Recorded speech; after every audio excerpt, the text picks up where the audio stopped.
The Texas Parks and Wildlife television series is supported in part by Texas Parks and Wildlife Foundation, conserving the wild things and wild places of Texas thanks to members across the state. Additional funding is provided by Toyota. Your local Toyota dealers are proud to support outdoor recreation and conservation in Texas. Toyota, let's go places.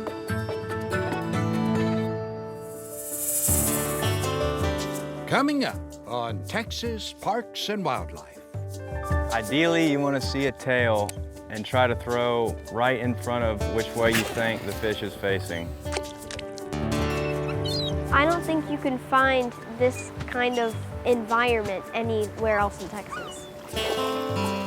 The Watershed Protection Plan is basically a guidebook for how to fix the bay.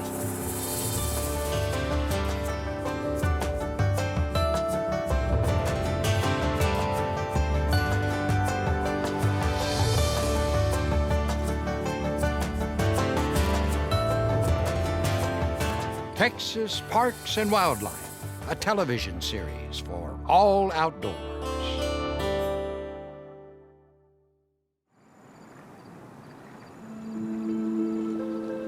The Laguna Madre. Named Mother Lagoon by Spanish explorers, this large bay ecosystem stretches 130 miles from Corpus Christi down to the Rio Grande. It's known for its vast seagrass meadows, amazing bird populations, and bountiful fishing grounds. Enjoy these stories of the Laguna Madre, the lifeblood of the Texas coast.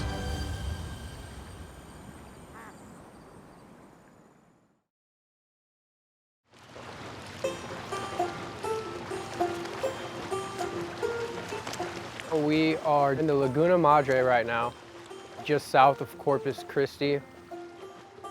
We're here and it's a beautiful morning. There's a lot of birds, ducks flying around. I fished a lot of the bays in Texas, and the Laguna Madre is by far the best kind of fishery you can get, just because of how different the water is down here. It's just such a beautiful, beautiful place.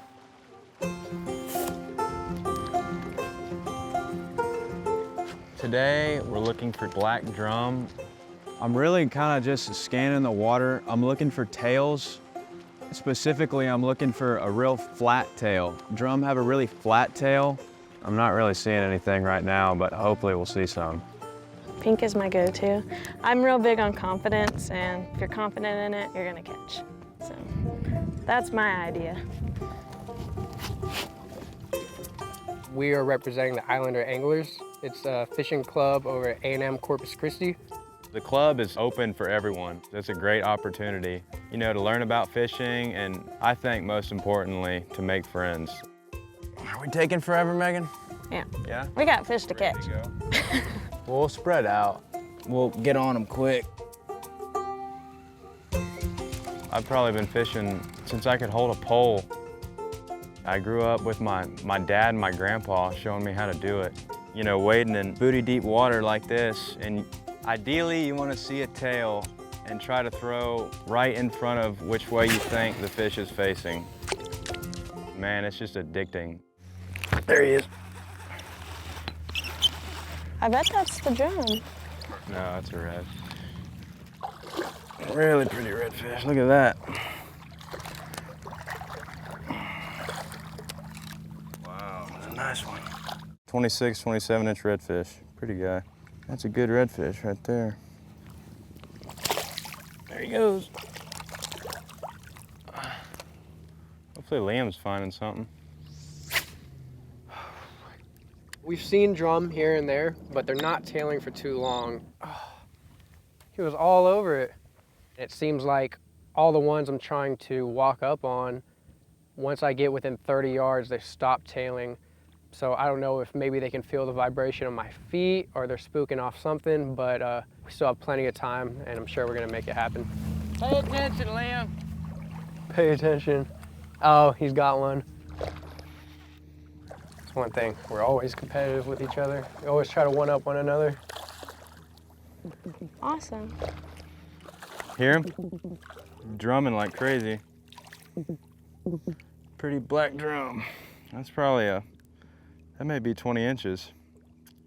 Really good looking black drum. Oh, my booger real quick so we don't lose him. Yeah, me and Liam are always competing. Who can catch the biggest, who can catch the most, all that. So are me and Megan. Megan and I are competitive too, I'll tell you that. Oh yeah. I'm waxing her right now too. I might add. Shut your mouth. Might add that. Oh, you wait a second.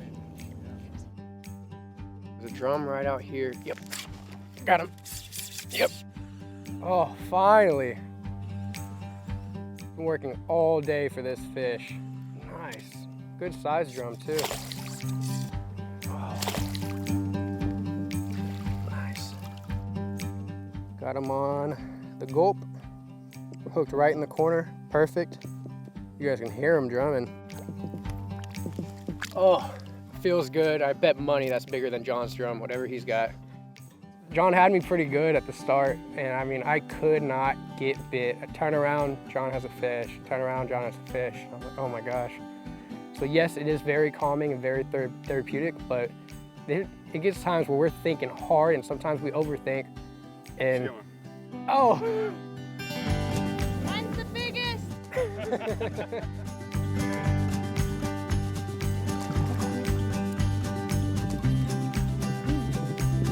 This is bigger than both of the guys, just so y'all know. Black drum is probably one of the best types of fish out here. I've tried flounder, I've tried trout, I've tried redfish. We put them all together, fried them up, the best way to do it. Drum comes out on top almost every time. It's delicious, you can't beat it. It's pretty hard not to fish out here. When you live somewhere where the fishing is just so good, it's hard not to, you know? we were able to do what we came here to do, and that's just expected when you're fishing in the Laguna. You have such a big variety of fish that you can try to target, and they're so plentiful here. And that's what really, I think, sets the Laguna aside from all the other estuaries around.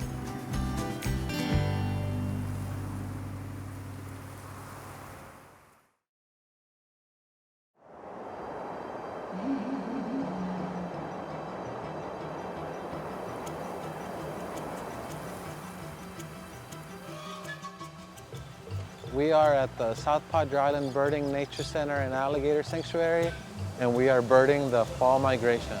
Whoa. Aww. We have about 43 acres of wetlands and gardens. A little chilly out here today. And our mission is to educate our visitors about the special coastal habitats and nature of the Lower Laguna Madre area. Let's just scope it out and see where the birds are. This is a place where people can come, get close looks at the birds in their natural environment, and learn about them. Oh yeah, this cold front must have brought them down. After a good north wind, we like to get out and take a look around the gardens to see what kind of migratory birds are arriving. All right, our wintering ducks are starting to arrive. Here along the Texas coast, there are literally billions of birds migrating. We see them pushing through here with the cold front. They're riding on that north wind to make their way south. Now, migration is one of those spectacles of nature. It's a perfect opportunity to see a wide range of bird species.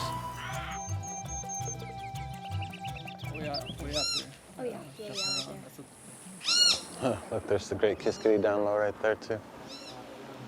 Today, we've got a really good fall migration day. We've seen ruby-crowned kinglets just about everywhere we look. These little birds nest up at the highest tips of the pine trees in the summer. You'd never see them way up there. But then down here, when they migrate down here, look at them, they're on the ground.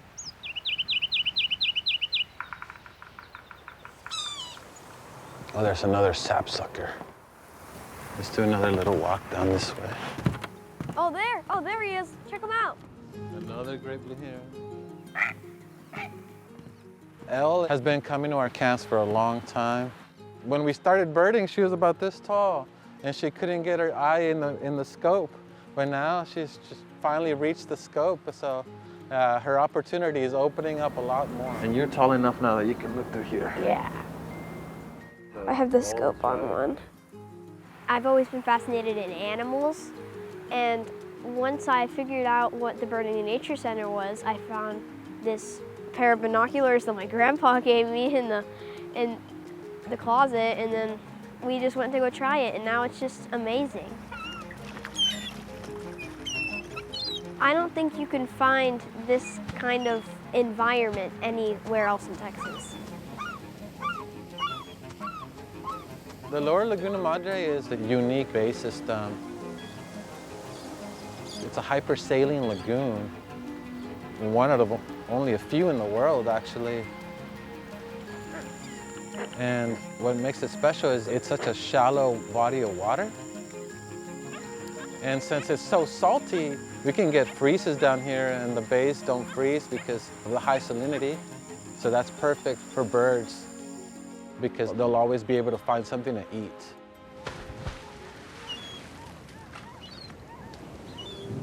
Nice open mudflat. Let's go down that way. Look, there's some birds out here.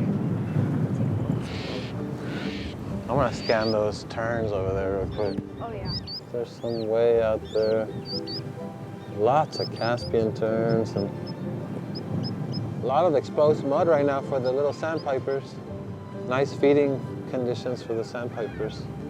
Start here and then scan to the left, you're gonna see a lot. You're gonna see the terns first, but then you're gonna see the sandpipers on the far left. It's starting to look like a winter beach. Look, look, look, right here. What? Piping plover close by. Slurping worms out of the sand. Oh wow. Getting a good view. Oh yeah.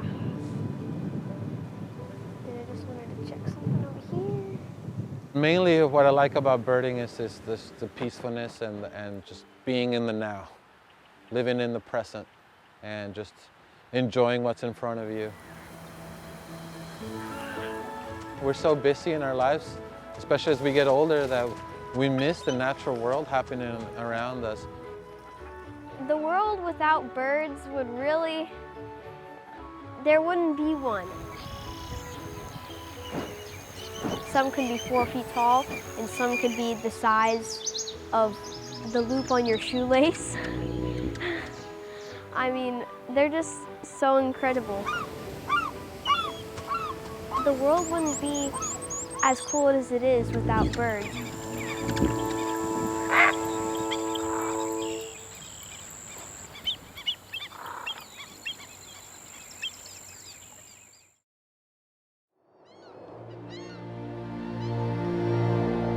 Baffin Bay is just this iconic Texas bay system, really well known for its fishery.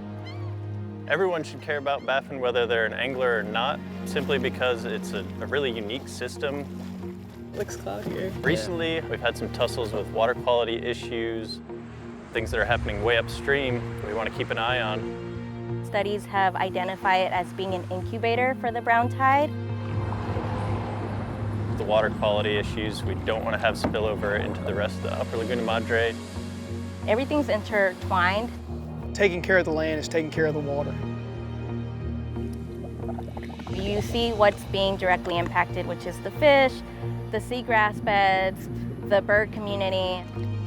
If you care about the Laguna Madre and the wild Texas coast in general, we have to address the water quality issues in Baffin Bay.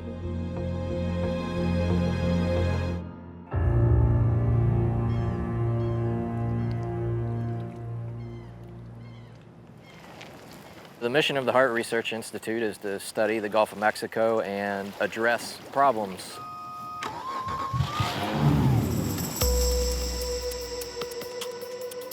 Well, we're here because we're trying to document water quality conditions in Baffin Bay. We've been working with the community for the past 10 years to understand what the water quality problems are and now to find solutions to those water quality problems. Today we were out sampling a lot of different indicators that tell us how healthy the water quality is. So today we're making measurements of salinity. And I'll drop it in the water. How much dissolved oxygen there is, how salty the bay is, and how good a habitat it is for fish and seagrass. Temperature, 30.6. Dissolved oxygen percent, 80.4. We're looking at things like the amount of algae in the water. We'll drop instruments like a Secchi disc, looks like an Oreo cookie, and that tells us how much light is making it down to the bottom for the seagrass beds. Disappears about right there. 40 centimeters for Secchi. And one of the issues we have here in Baffin Bay is too much algae growing in the water, so the light doesn't get down far enough for the seagrass at times, and then we have seagrass die-offs. From longtime anglers, we've heard a lot of great anecdotal information about what the bay used to be like. You used to have crystal clear water. You know, you used to be able to drop a lure in the water and you could see it almost down to the bottom. There it is. The fishery was just incredible for its trophy trout. And then sometime in the 80s, the switch kind of flipped. Okay, let's start water collection.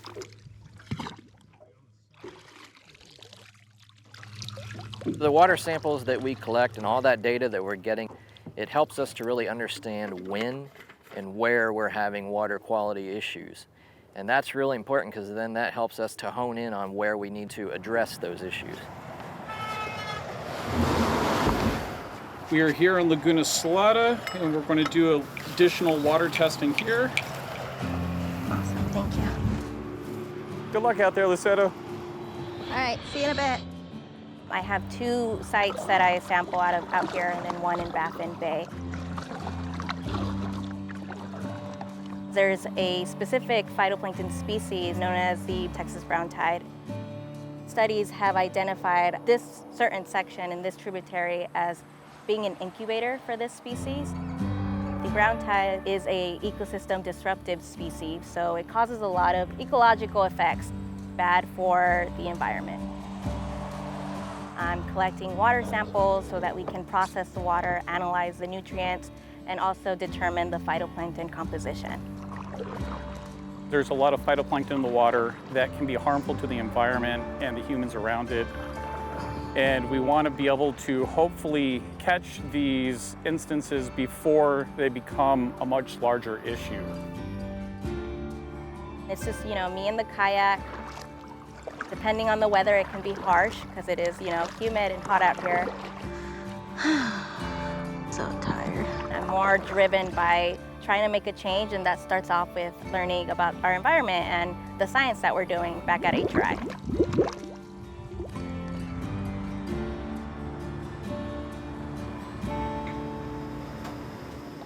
Water samples that we bring back, we analyze for a lot of different chemicals, as well as looking at the types of algae that are down there in the water. This is a piece of a serpulid reef found throughout Baffin Bay, and it's one of the few places in the world that we find reefs like this. Although serpulid worms build the reefs, other fauna live on the reefs, feed upon the reefs, breed within the reefs. You can look at one small couple of centimeter piece of reef and find just thousands and thousands of other creatures. They play such an important role in the bay in general because of just how much life they support there. What it looks like is that the reefs are shrinking and degrading. So we need to get a better grasp on the current extent of those reefs and how to move forward with restoring them.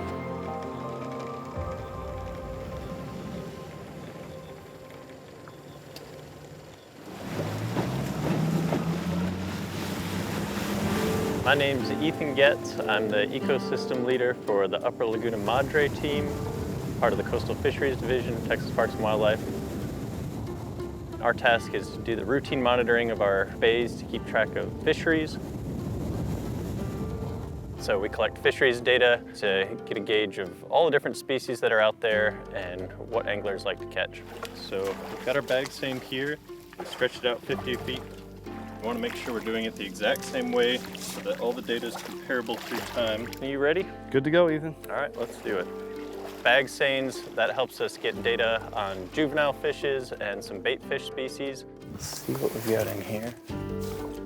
Oh, we've got a juvenile black drum here. Just a little guy, but he'll grow up to be a lot bigger. We've got a mullet snapping shrimp. Little blue crab. Length is going to be 55. Okay. All right, what other species do we have? And then the bay trawls, we conduct those in a little bit deeper water. All right, head deployed. We'll go for 10 minutes, dragging that along the bottom, and we'll see what we catch. We're picking up a lot of shrimp and other bait fish. Our monitoring programs have been around a long, long time. We can see whether populations are on the increase or decrease, and with that data, we make regulation changes.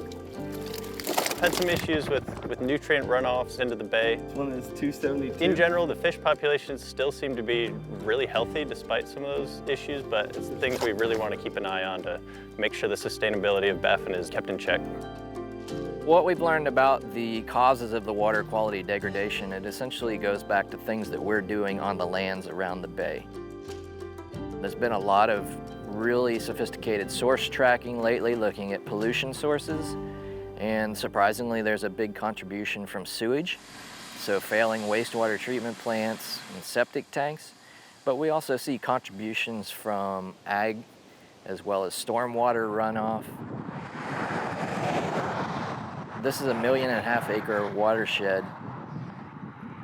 A lot of people don't recognize that what they do on their land will affect the bay.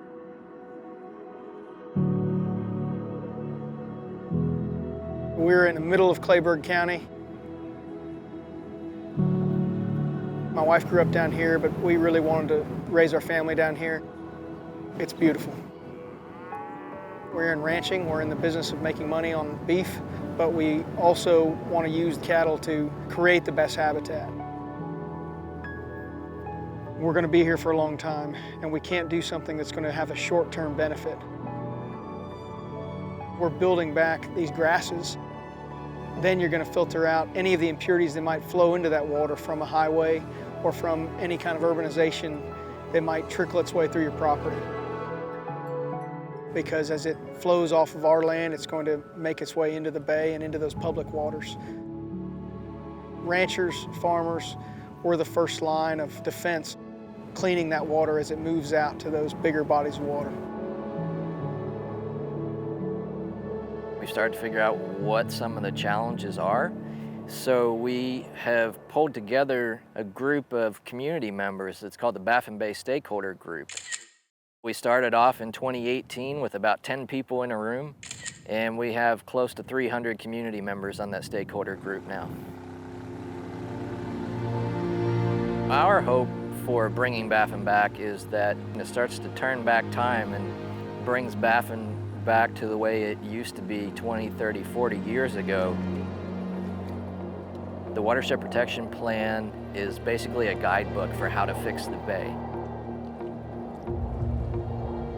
Taking care of the land is taking care of the water. We feel lucky to be able to work here and at least look after the fisheries. We know that's so valuable to so many people. It gives us a lot of pride to be a part of keeping Baffin in the best shape possible. It makes me appreciate Baffin Bay, but also the communities that are directly impacted. This is going to be a long-term program, working with the cities and counties to address their wastewater infrastructure, bringing resources to landowners to fix their septic tanks, for example. We're working with the community to start implementing those solutions. Education, I think, is key.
This series is supported in part by Texas Parks and Wildlife Foundation, conserving the wild things and wild places of Texas thanks to members across the state. Additional funding is provided by Toyota. Your local Toyota dealers are proud to support outdoor recreation and conservation in Texas. Toyota, let's go places.